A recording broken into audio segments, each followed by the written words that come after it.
Omar radiallahu anhu says, when Abu Bakr became Khalifa, it's extremely beautiful by the way. I want you to actually put yourself in Medina right now. You live there, Abu Bakr is the Khalifa. He leads the Salah, he leads the prayer. He said every day after Fajr, Abu Bakr radiallahu anhu would go in an opposite direction of his house and he would go deep into the desert. I was very curious, right? What does he do out there? So Omar radiallahu anhu said, I'd watch him every single day. Go to Salat al-Fajr and then Abu Bakr does not return home. He just walks far away into the desert. So he said, every day I'd wonder, Ila ayna yakhruj? Where does he go? Where does he go? Where does he go? He said, one day I said to myself, La atba'ani. That's it. I'm going to go follow him and find out what he's doing. I just can't get over this curiosity of mine. So Omar radiallahu anhu said, I kept the pace from him to where he was at the end of my eyesight, meaning I walked just as far away to where I could still see him. And then he said, I saw him go into this beat up old house. So Omar radiallahu anhu said, I quickly went and I hid behind.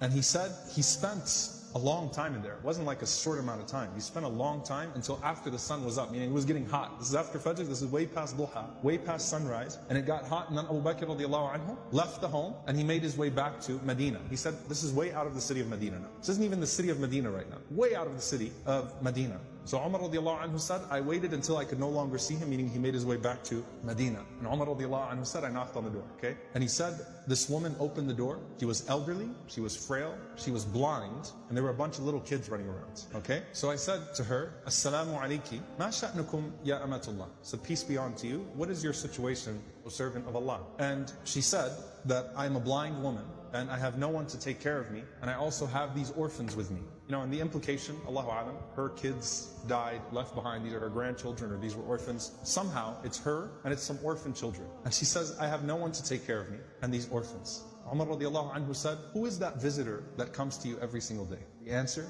she says, I don't know who he is. La yuthkar li ismuhu abada. He never once shared his name with me. He never bothered to tell me his name. Umar radiallahu anhu said, well, what does he do? قالت جزاه الله خير. She said, may Allah reward him. Every morning he comes. Listen, by the way, she details it. She says, he cleans my home. He washes our clothes. He grinds our wheat. He bakes our bread. He cooks our breakfast. And then he leaves. SubhanAllah. Think about that. If this was the only narration we had about Abu Bakr, it's incredible. Seriously. The leader, the head of the ummah, the khalifa, the most important man in the ummah right now, with his station, with his status, and he goes out every morning to this house, and he doesn't even tell the woman what his name is. He's just consider me a secret fa'il khair, right? Just some good doer. Washes the clothes, cleans the house, grinds the wheat, bakes the bread, cooks the breakfast, and then makes his way back to govern the ummah. That is absolutely incredible.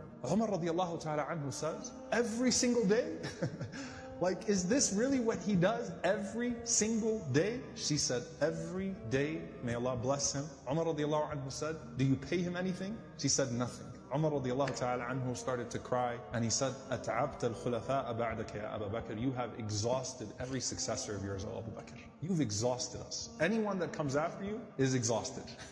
Because this is a standard that is impossible for us to meet. A gem here, by the way, very important. Can you imagine how many deeds of Abu Bakr that history has never recorded? You know, the books of the fada'il, the virtues of Abu Bakr, the things that he used to do. Can you imagine how many of those secrets he actually managed to hide? And why did he not think of himself too good to still do that thing?